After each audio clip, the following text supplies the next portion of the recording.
welcome back to Community Hotline. I'm Monica Weitzel. We're here in Gresham at MetroEast Community Media. Now we're going to be talking with the National Association of Women in Construction. Make sure I get all that in there. NAWIC, is that how you would pronounce it? NAWIC. NAWIC, okay, thank you. So representing NAWIC is Erin Ferguson and Kelly Ost. It's nice to have you both here. Thanks Kelly, for you are having the us. secretary and you are the president of the organization, correct? For the Portland chapter. For the Portland chapter. And this is this a national organization? It is national with several international affiliates. Is that right? Okay. And how long has it been around? It was founded in 1953, a group of 16 women in Fort Worth, Texas, that were all somehow affiliated with the construction industry. They kind of pulled together and decided they needed a larger support network, and then it grew from there. So now there's over 160 chapters and 5,500 members. And that's huge. And that is historically, women were underrepresented in the construction industry, and I imagine they still are. Yeah, still are. Yeah, I think the Bureau of Labor Statistics has women in construction at 8.9% of the workforce. And then if you're actually talking about women with their boots on that are, installing drywall or plumbing, then I think the number drops down to less than 2%. Wow. Yeah. So when you talk about women in construction, you're talking about all sorts of jobs. Like you could be the receptionist at the front desk of a construction company. That would still be women in construction, right? Yes, and also other professionals that are associated with the construction industry, like accountants that work for contractors or attorneys that specialize in contract law, different so things like that. it could be all kinds of things, or it could be suppliers, or it could be... Absolutely. Yeah.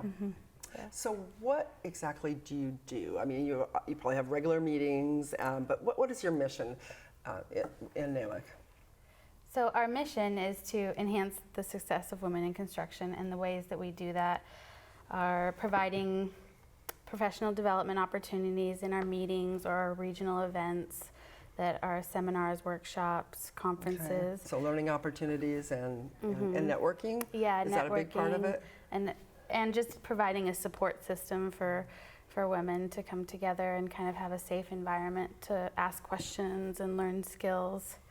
There's leadership training and outreach, and then the education is actually both ways. Not only does NAWIC allow or help us to educate ourselves to be better professionals in the construction industry, but then we also turn around and hope to educate young women that the construction industry is a viable industry and a really good one to look at for themselves in the future. There are good jobs in construction. There's some money to be made there, right? There is. Yeah. The wage gap issue is current right now, and it's usually like an 83%. That's what the current trend is for what women make versus men. In construction, that wage gap is much narrower. It's more like 91%. So nice job. Yeah, I mean, that's a good option. Yeah. Is that something that you have had any impact on as far as, do you do any sort of advocacy work? Like with, trying to get those wages changed, or have you needed to do that? I think a lot of it has to do with just getting more women into it, and it's the business itself that sees construction equipment operator type positions being more competitive. Okay. So it's a very viable option for women to get into and find living wage jobs, whether it's at the professional or managerial level, or whether it's actually putting the work into place. Do you find that women are hesitant to get into that field? Or is it more and more opening up? I think, yeah. It's definitely opening up, but I think there's just a lot of women, I think, just aren't given the education about it or exposed to it. And they don't know that it's an option. Yeah, exactly. They just don't realize that it's there and it's open to them. And do you do things like job fairs and things like that? Yeah, to let them know. Girls coming out of high school or going into college. Here's some opportunities you might want to look at. Our chapter provides scholarships, but we don't only offer it to women, but we offer scholarships for students that are going into the construction-related field, both at a university level and in the trades. Good. What are some of the obstacles that women have to overcome that maybe men don't have to in the construction trade? Is there harassment? Is that something that still women have to deal with? And in a typically male-dominated field, that always used to be an issue. I don't find that happens, but I think that maybe women are afraid that is still occurring. But from my personal experience, I've never had any issues with harassment. Oh, that's good. So can I ask what you both do for your jobs? So I'm a project engineer for a general contractor here in Okay. Portland. And I'm a project manager for a general contractor in Portland as well. Nice, nice. And have you been in that business for a long time? In construction? For a 7 while? years. 7 years, Yeah, yeah. I've been about 5 years. Yeah. So what are the biggest benefits? I mean, what do you tell somebody if a girl comes to you and says, you know, I'm interested maybe in going into construction, I just don't know if that's for me. What would you tell them? What are some of the perks of being in that field? I'd give them the same advice I'd give a man, and it's that if you're interested in construction, come out to a job site and get your boots dirty and figure it out if that's for you. The best way you can figure out if any profession, construction or otherwise, is a good fit is by getting some experience in it. You learn an awful lot at school, an awful lot, and Right. it can't be said enough that, you know, doing well in school is the path to bettering yourself after you get out of high school. If you are college bound or not, getting into the trades or vocational training, I mean, that's the way great to- stuff, yeah. but and that's what you need to do. You have to get experience in it because Then all how the do you do classes that? in the world can't prepare you Yeah. for what it's going to be to live that life. So very easy informational interviews, calling somebody up that's doing a job that you like and saying, you know, hey, can I come spend, 15 minutes of your time and just, kind of talk about Yeah. what it is that you do? What do you like? What do you make? What do you hate about your You know, job? that's really good advice for anybody in any job, Right. really. Yeah. You know, just to get that kind of information. And it goes, that's the easy side, and the more complicated or intricate side would be going out and doing an internship. Most Right. general contractors and Yeah. businesses will offer that over the summer. Most of them are paid as well. So. Right, yeah. I have a nephew who's an engineer and works for a contracting Right, company. Had exactly. a great internship and ended up with a couple of great job offers after, he finished that. So, I mean, this is wonderful. He was so happy, he loved it. Yeah. And his girlfriend also works in the construction industry. So That's awesome. Yeah, it's a great field to be in. What about what about people that say, well, I'm just a contractor? I mean, people think of just somebody out building things. They don't necessarily think about all the other parts, other jobs that are in the contracting industry, and they think, oh, that's only in the nice weather, and you don't have any work in the wintertime. What other kind of jobs are there besides actually going out there with the boots on and building something? Yeah, so a lot of what I do personally is mostly office-based. We're using a lot of technology now to help manage jobs. So we're at a computer a lot and just talking with different parties of the project. So it's more of skills of communication and management, not just being out in the field actually building work. So there's a lot of professional opportunities as well. In a lot of different areas that you need to, Right. it's not just science and math, it's all sorts of Yeah. Right. areas you need to work Science and math is a part of it, but Yeah. I mean, architecture and engineering, I mean, all that stuff that has to come before you're ever going to put your boots in the ground. And then once you're there, insurance, accounting, legal, we get a lot of people in NAWIC that are in those sort of, I guess, support roles. Yeah. I mean, they're just as important, and you have to have them these Right, days. So. but I wouldn't have thought of that. Right. You brought some pictures. I think we should take a look at those that kind of give, Oh, good. give a feel for some of what you do. So let's see if we can pull those up now. Okay, now what are we looking at here? This is the beach, obviously. So this was a retreat that was offered. It was a regional event, and we have several regional and national events throughout the year. And these are mostly events that are for professional development, different conferences. I'm guessing this is probably a team building. Yeah. So part of, you'll have part of it just networking, socializing, team building, and then you'll also do a piece of education while you're at these events. That was a weekend retreat. That looks like fun, so. yeah. Now this is great.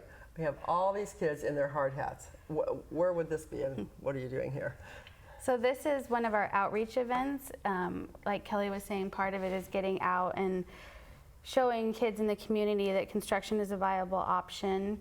So we hold a little competition where kids get a certain amount of Lego blocks, a piece of string, a piece of foil, and they get to create whatever it is that comes to their mind. And it's amazing how creative these kids are. This is a 3rd grade class. Oh, look at And them there. so they're building just anything that they feel like. Anything that comes to their mind. Yeah, and they get judged. And then the winner of the local event can go on to a regional event, and then those regionals go on to a national. So Wow. this year, our winner actually won our region, Wow. and ended up getting 3rd place in the national. So that was how really neat fun. for us Yeah, out that's of our great. chapter. Look at that. That's pretty Yeah, amazing they right do there. some really amazing Yeah. things. And how fun. I would not have thought of you reaching out to children that young. It didn't occur to me. That's great. Get them thinking about it. Okay. So this was another outreach event. It was a camp for girls over the summer. We just helped Oregon tradeswomen on one of the days. They were making these mosaic tile tables, all the girls were, and they get to do everything themselves. They weld the legs, they saw out the wood, and then they get to tile and grout the tops. And so we just assist in that. Nice. Nice. And this is Sure. So this is our annual fundraiser, Brewfest. It's held at Bridgeport Brewing. This year it's October 20th. okay. So it's beer tasting, and then we have a silent auction. Sounds like fun to me. Yeah. So that'll be your 8th one this year. Is that right? 8th annual. Yeah, so this is our main fundraising to support all of our programs throughout the year. And this picture, what are we looking at here? This is interesting. So one of our chapter meetings, some of them we go on job site tours.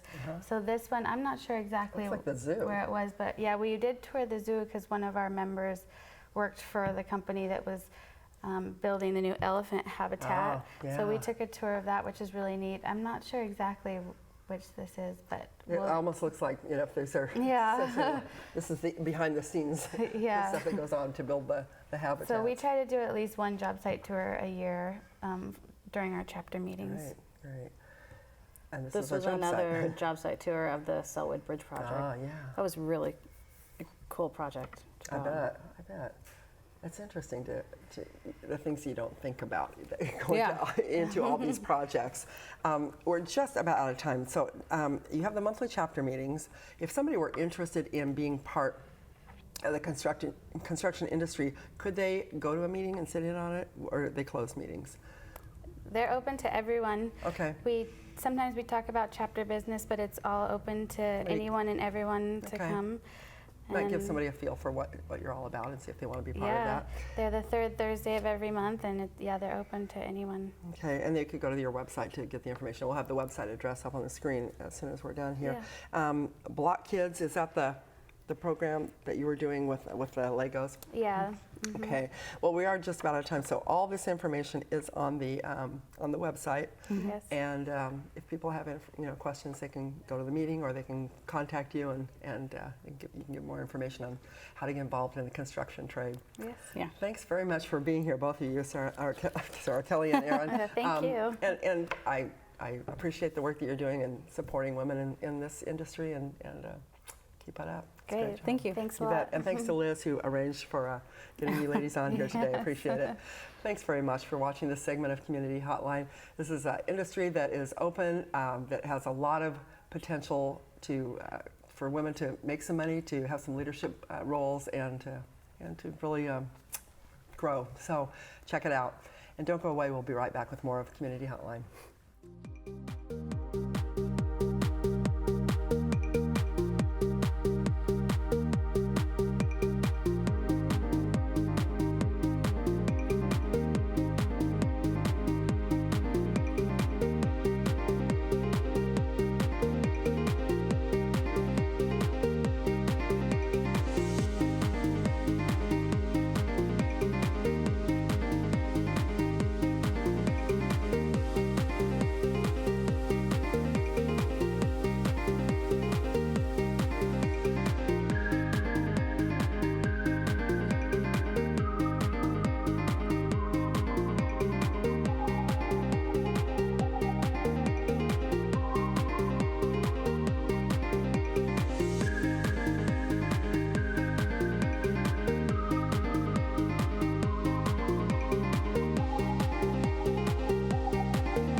Coming here to shoot my documentary was more than I ever would have dreamed of doing.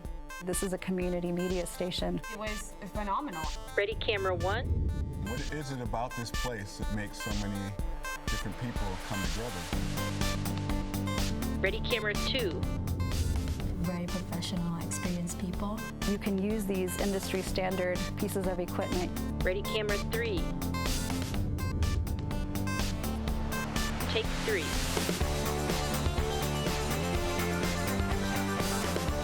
You don't have to be rich to do this. Open people's eyes to something they've never even thought of before. Cool stuff happens. It becomes this community. That's going to really change who's telling the stories and who's controlling the messaging.